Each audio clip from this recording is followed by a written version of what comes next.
Everybody. I like to be creative, but I'm not able to crochet anymore like I used to. And so I thought I would probably try painting, which I do sometimes, but I really wanted to try watercolor. So I'm going to try and follow this tutorial here to make 3 easy beginner-friendly watercolor flowers. I bought my first set of watercolors and like a notepad, watercolor pad, and I have watercolor pencils. We'll see how this goes. But yep, follow along, I guess. We'll see how I go.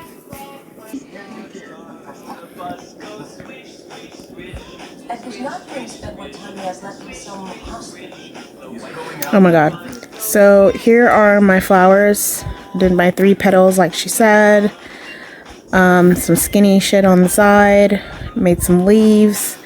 This is supposed to be a bud here. I don't know what I'm doing. So some buds. I might be drawing too hard. I don't know. I'm not prepared. I don't have any water or anything. So I'm gonna go run and get some of that stuff so I can mix some of my paints. My watercolor paint, and I'll be right back.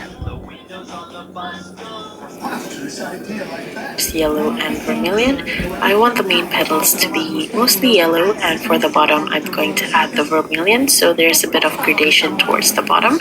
Since the yellow on this pencil set is very bright, I want to actually add a touch of vermilion to warm up the yellow a bit, but if the tone of your yellow is already warm or you have something like permanent yellow deep, then you don't have to mix it with the vermilion. To paint the petals, I'm going to create basic leaf shapes, and you can just paint it as you draw them before, or you can also try to paint them using single strokes if you would like to treat this as an exercise. However, it's not really necessary, especially if you're new. You can use as many strokes as you need. The tip. Alright, here are my flowers so far. This one's not great.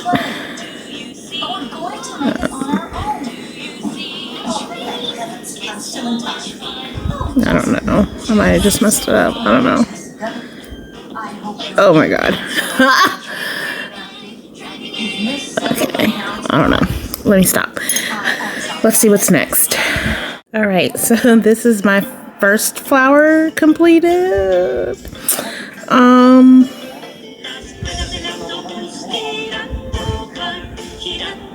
Yeah.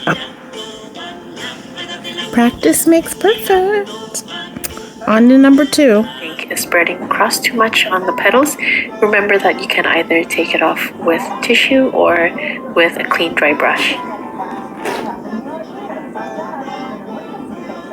So I'm starting to create a cluster of flowers at roughly the center of the page, and this time I'm going to overlap the flowers, and when I do this I try to leave a space in between the flowers so the paint doesn't run. However, if that does happen, it's still okay. You can always separate the shapes by waiting for it to dry and Okay, these are my second flowers, the cluster flowers.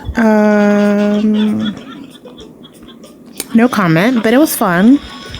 So flower number 1, flowers number 2, and now we're on to the last set of flowers. I wasn't going to draw them out after I realized she was drawing them out in one time and then painting them on a separate sheet, but I guess it helps. So I'm going to move on to the third one. Let's see what that one is.